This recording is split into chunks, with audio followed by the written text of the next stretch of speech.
Hey, what's up, everybody? It's Brendan Mania here. It's another UFC card purchase video. Well, I can't really say UFC specifically this video. There is one non-UFC card in here, but it was crazy. That's the only reason I bought it. And it was just random timing, but we'll get to it when I get to it. Yeah, hey, how you guys been? It seems to be like longer and longer in between each of my videos lately, but I got a lot going on. I got like another month until I move, and then like I started doing some other stuff, so it's like the time I have is very limited.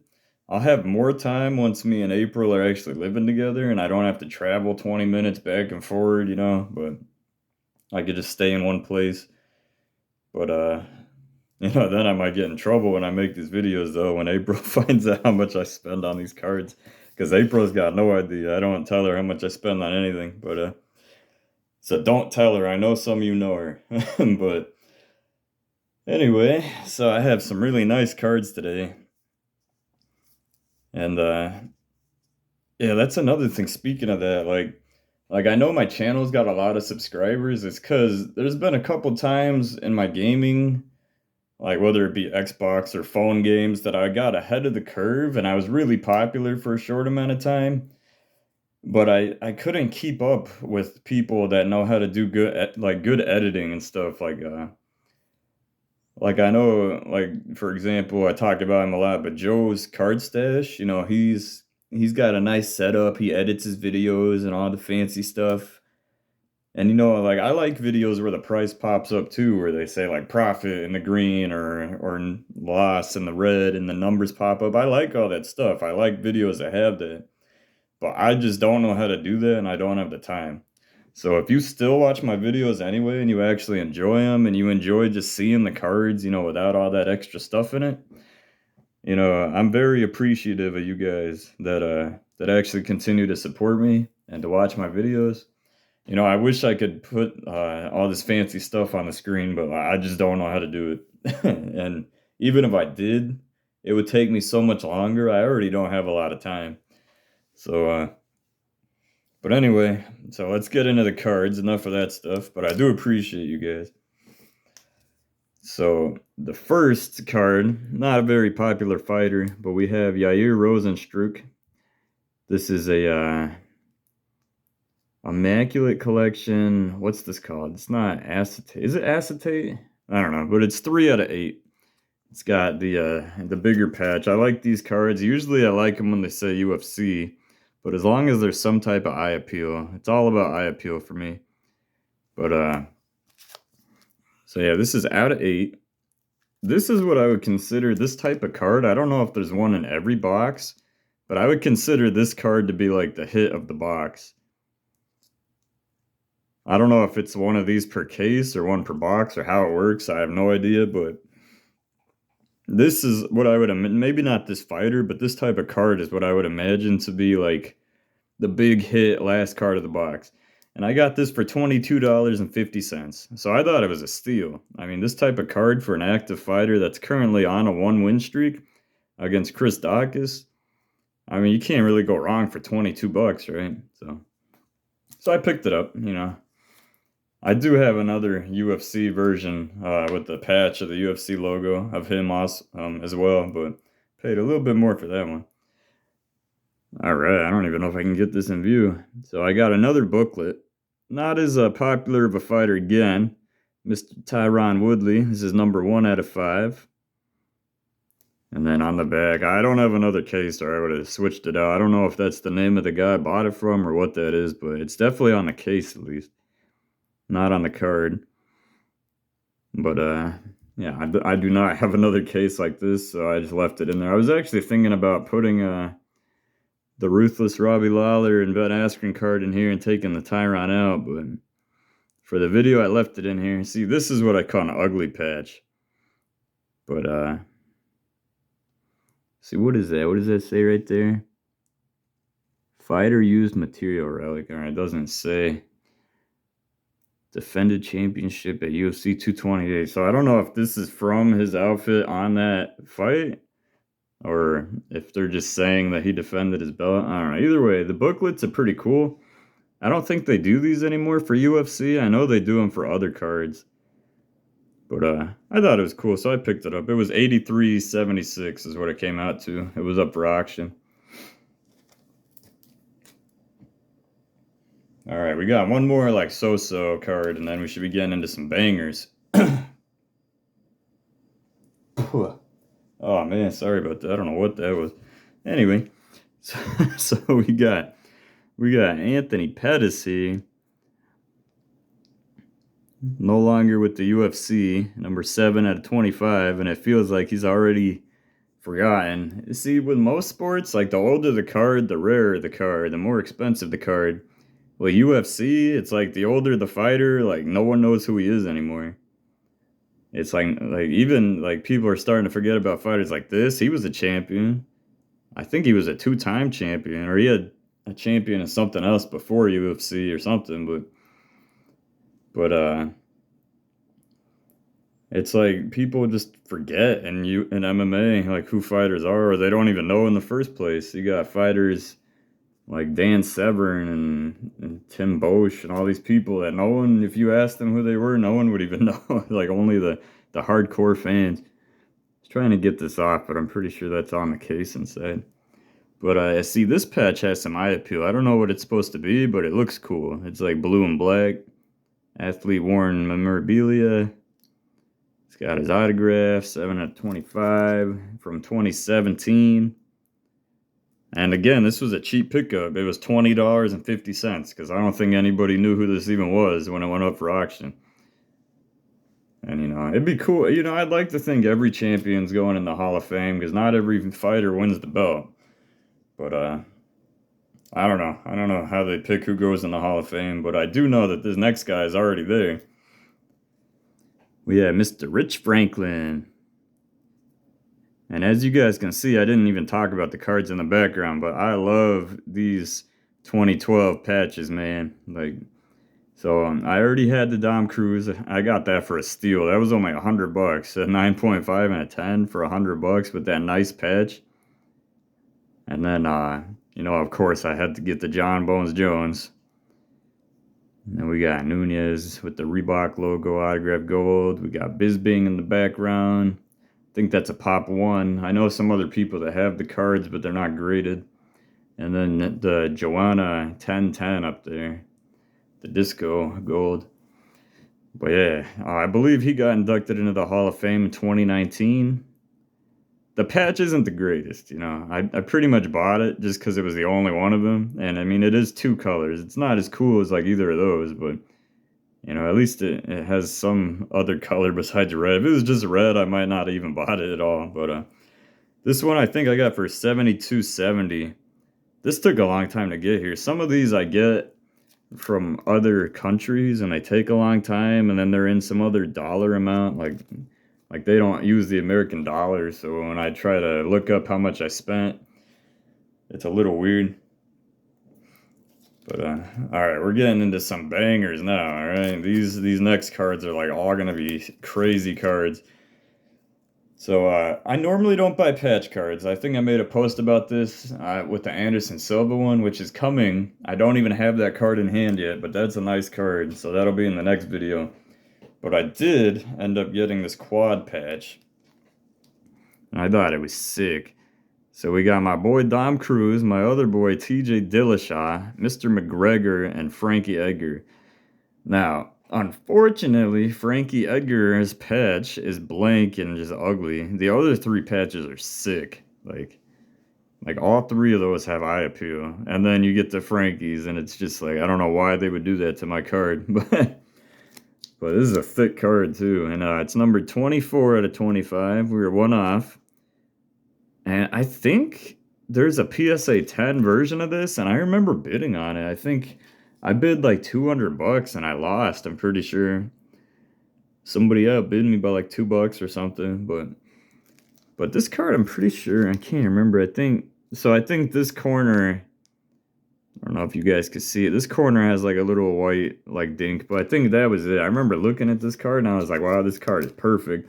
And then I got to that and I was like, well, and then I mean, I don't think right there, I don't know if that's part of the patch, like if there's some white on the patch and it goes from black to white in that corner. I don't, yeah, I think the patch technically is, I wouldn't call it two color, but I think that that's part of the fabric. I don't think the card is damaged. But then I see the same thing up here. And up here, what it actually looks like is the patch is coming out a little bit. But either way, I don't know. It was a sick card. The guy was asking 225. And I'm pretty sure that I made an offer on this card a long time ago for like 150. And he declined my offer, or he sent me a counter offer for like something higher. And I was like, nah, it's not worth it for me. And then I was looking through my watch list and I saw it again. So I sent him an offer for 100 and he accepted it like right away. So, you know, I waited a little bit longer and I got it for a little bit less. But that's a sick card. I'm gonna send that to get graded. I need to buy some of the like sleeves. Actually, you know what? No, I don't, because you know what I just found? A big old thick sleeve that, yo, I could put that right in here. All right, well, never mind. That solves that card's problem. I can send that to get graded next time. Oh man, I just had like a whole week off. I gotta go back to work tomorrow. It's gonna suck. So here we got Mr. DC. Does it stand for Daniel Cormier? Does it stand for double champ? I don't know. But we got the black refractor autograph. Number 10 out of 10. So I know people like the Gobos like the bookends where it's 10 out of 10 or 1 out of 10. And I like 1 out of 10 isn't anything special to me. But I do think the 10 out of 10 looks cooler. Just because it's like complete. I don't know. But I'm going to send this in and hope it gets a 10-10. So anytime I send a card in to get graded, if the auto is good, which this one looks like it's good. So I'm going to send it. That's what, like this one up here, Joanna. I want the double 10. Like some of these other cards, like this is John Jones, I would have sent and it would have got a 10 probably for that auto because that auto looks nice. I'm even tempted to send it back myself to get the auto. Because I'm sure if I sent that back and it got a Gem Mint 9, or not, if it got a Mint 9 with the Gem Mint Auto 10 or whatever, that it would drastically raise the value.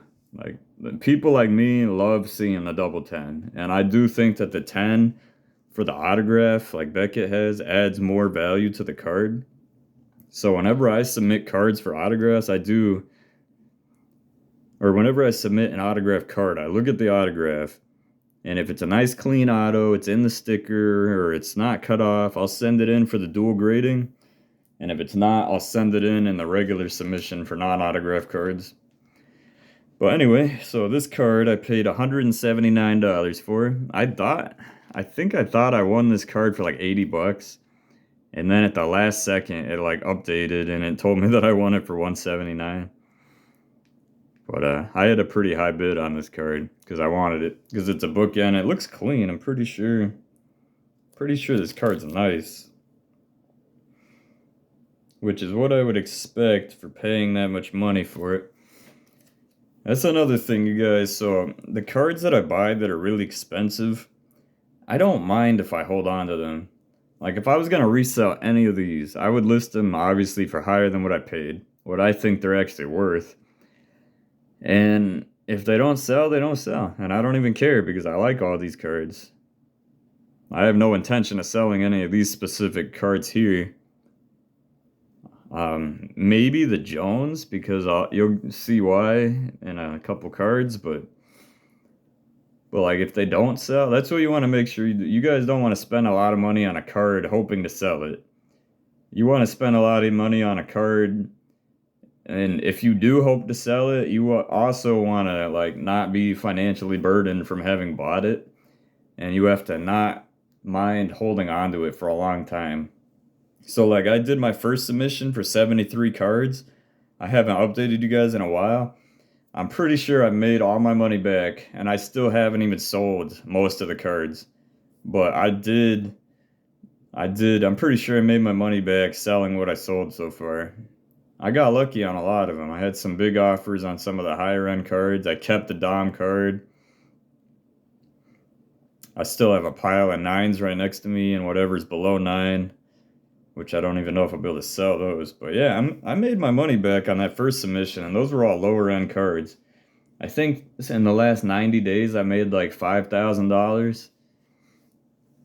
I mean, that's just what eBay says. If I went back, since that submission came back, I probably made like 6 or 7 grand. But you know, eBay keeps refreshing. It only shows you the last 90 days. But that was way off topic. But anyway, just some little tips and advice for me. So yeah, it's funny. I was actually just talking to a buddy about how how I've never seen like a Valentina Shevchenko card that has the UFC patch logo.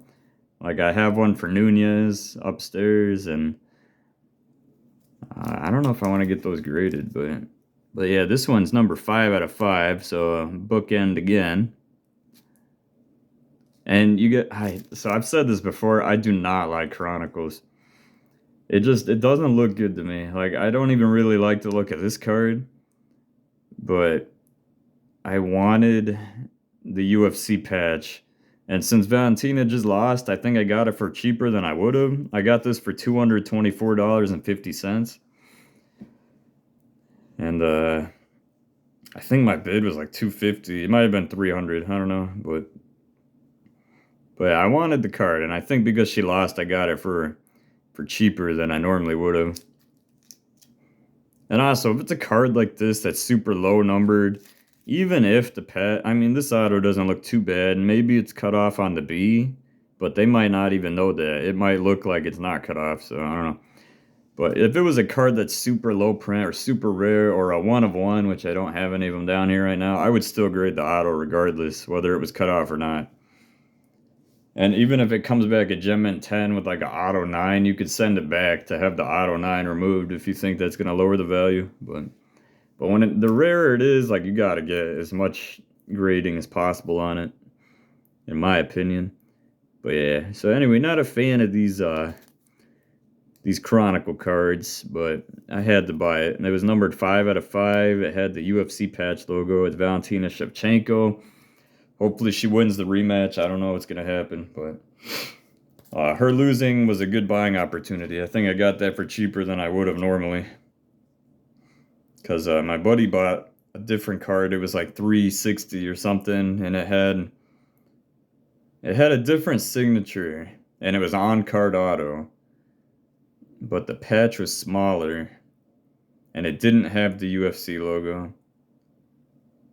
But that's another thing, like the on-card auto and the sticker autos for UFC, it's like it doesn't even matter. Like, we're not other sports yet. We haven't got to the point other sports are at. So when it comes to baseball and football and basketball, these on-card autos drastically like increase the value most of the time.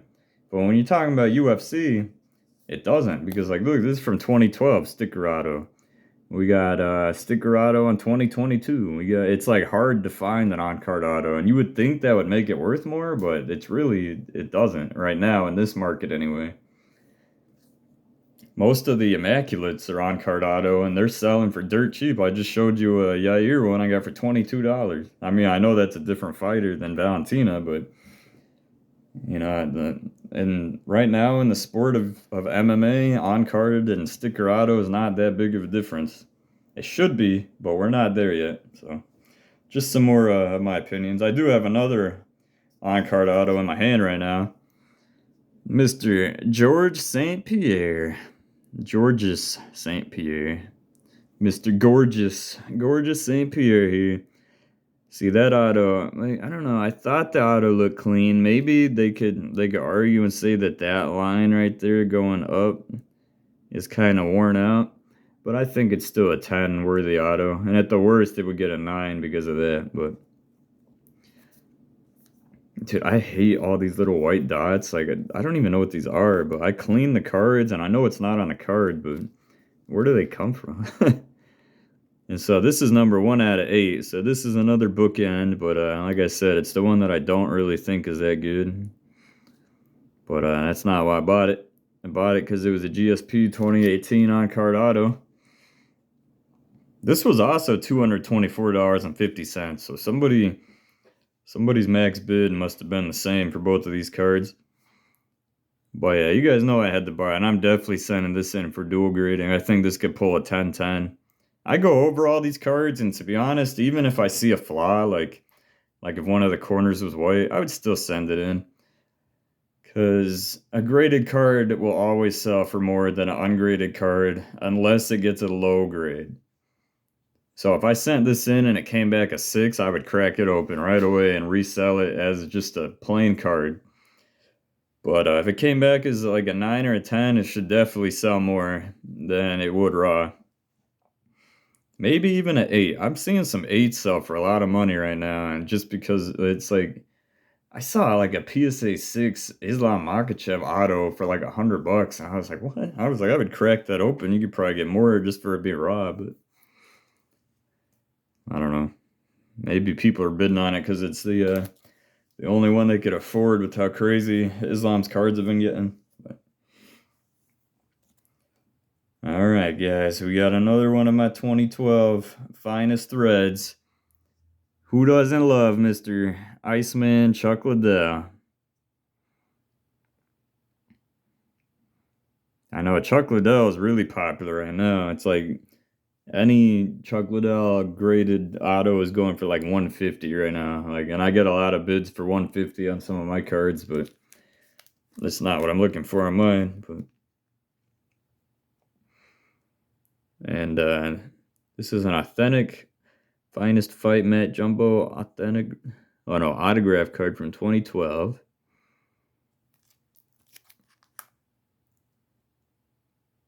So it's weird because like I said last video, sometimes when it says finest fight mat, you would think that that's the mat from the Octagon, and some of them it is. Like one of the ones I had last video was, but not this one, because on the front it says authentic fighter worn gear. So that means that this means materials, and they just didn't have enough room to put materials. So you got to look out for that as well. All of these type of cards, I love these cards, man. I'm gonna have a whole collection of these soon, but yeah, these are like the first. Someone told me this. They're like the first immaculate cards. They got the big patches. They got the autographs. They're not on card, but they're still cool. And I like these more than the immaculate. To be honest, I think they just look cooler. Maybe it's because the way the patches are shaped. I don't know, but. Plus, they're older. They're from like what, 2012. So what's that? 4 years in or 3 years into cards. You got 9, 10, 11. So yeah, the fourth year. Yeah. So, but yeah, and this was a hard. So I overpaid for this. The guy was asking 500 because it's Chuck Liddell. And I lowballed him. He highballed me. I lowballed him. We came to the middle at 250, and I was like, 250 is probably too much, but I want it. So I bought it for $250, and mostly because of the patch. Because I mean, it's not really like anything specific, but it does look cool. It's like a 3-color patch. If it was all black or all white or all red, I would not have bought it. But because it has that weird pattern and it just looks kind of cool, it looks kind of like icy looking to me. Like it's a icy patch for the Iceman. So I don't know what it's supposed to be, but I look at it and I'm like, yeah, that goes with the Iceman. And I was like, I'll pick it up. So pay $250. I'm sending it in to get dual graded. I'm hoping it comes back at 10-10. And if I sell it, I'm gonna put a high price on it, or I'll keep it. I don't know. I might keep all these, just like I'm keeping all my immaculate UFC logo patches. I might keep all these as well. Because if the market ever booms again, dude, like everyone always goes back to the older cards. And I love the patches that have the eye appeal. Like I can't believe this was only $100. Like the eye appeal on that's crazy. All right, the second most expensive card of the video. Mr. John the Bones Jones. We got another one. We got one there. We got one here. This one I thought was cool because it looks like it says OP. I don't know what it really says, but it looks like it says OP, which is overpowered. And he is the current heavyweight champion right now. And yeah, so see, the autographs look pretty good. I'm gonna send this one in. When I send this in to get graded, I'm sending it for the dual grading system. So the only thing is this might come back lower than a 9. I feel like this will get like an 8 or possibly even a 7 because there was something I saw with it. So I think it's up here. You can see it right there. That smudge is on this card, and I tried to get it off. I don't want to ruin the card, but like I took my rag and I was breathing on it and rubbing it, and it just would not come off. I don't know what that is, if that was a factory error, if something sticky got on it from the person before me, but you know, I really want to get that off, but I don't want to damage the card in the process. So this I paid $312 for, because you know it was during the did I get this before he won? I think I got these both before he won the belt. I got that one graded. And that one was $400, and this one was almost $400 ungraded. But I think it might be because the patch is a little bit cooler. But you know, it's just such a rare card. Like these are all rare cards. To find a 2012 finest thread card that has an actual cool patch of a fighter that's actually like good or popular is very hard to find. And trust me, I look every day, and you know they don't come up very often. And these two only came up because UFC was because John Jones was fighting. So I scooped them both up. And I'll see what this one comes back as, and then I'll decide if I want to sell one of them or if I want to keep both of them. I don't know. I might keep them both. I don't know. But if I get any offers, you know, I'll look at offers. But all right, this card, this came in like a day. I ordered it and I got it like the next day or like the day after. It's crazy fast. But so 2012 Finest GSP and Bloodlines PSA 10. And this is a Pop 2. And this looks like it was just graded because it's in the 7s, the grading number. You can see all these other cards are in the 6s. Well, not that one, but this one's in the 7, so I think it was newly graded. But and you know, I didn't even know what Bloodlines was until I saw that John Jones card sell for like $20,000, which I don't know if that got paid for that. That was pretty crazy. It went from like 6,000 to 10,000 to 20,000 with like no in betweens, like 6, 10, 20, like boom, boom, boom. It was crazy, but yeah, I don't know what I'm gonna do with this. I'd probably just hold it for now. But every time I see GSP, it reminds me. I made this post the other day about eBay and how eBay's garbage, and like I had it set up. There was a card I needed for my set of GSP, and it's a Pop 3, so you know it's the first time I seen one go for sale, and it was only at like $20. And I had a bid of $200 typed out waiting to press now. I waited till the last 4 seconds. I hit bid, and eBay was like, I must have had the screen open too long, because it was like, oh, you need to type in a bid amount, refresh the page, and there was like 0 seconds left when it refreshed, and I lost. And I was like, really? I had that screen open for a long time, waiting to hit 200, and the card sold for $20. And I was like, I don't know. eBay's messed with me a couple times, but so that's what I think of now when I see GSP. So this was $53.88.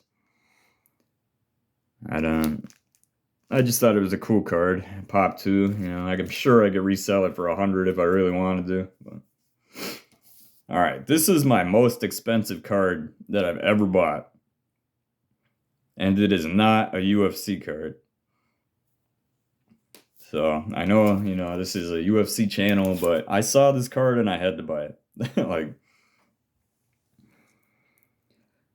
this is a 2019. It's from Leaf. I know a lot of people hate Leaf for some reason, but this is an Ultimate Franchise Materials Platinum, number 2 out of 5. You can see it up there. Number 2 out of 5. It's a New York Yankee greats for baseball. So I don't really watch baseball, but our family is a Red Sox family.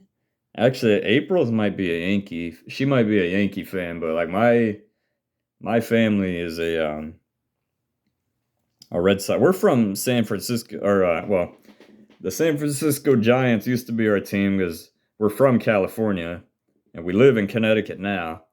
And so we're a Red Sox family here, but I saw this card and I had to get it. Like, look at this. It's got these are I believe these are all jersey pieces. The Babe Ruth is questionable whether it's a bat or a jersey, but since they're all jerseys, I'm going to assume that's also a jersey. But it's like I can't really tell, but well, I mean, even if you don't like baseball, you might have heard of some of these names. We got Mickey Mantle, Yogi Berra, Derek Jeter, Ralph Terry, Babe Ruth, Thurman Munson, Don Mattingly, and Paul O'Neill. Already graded and a BGS 9.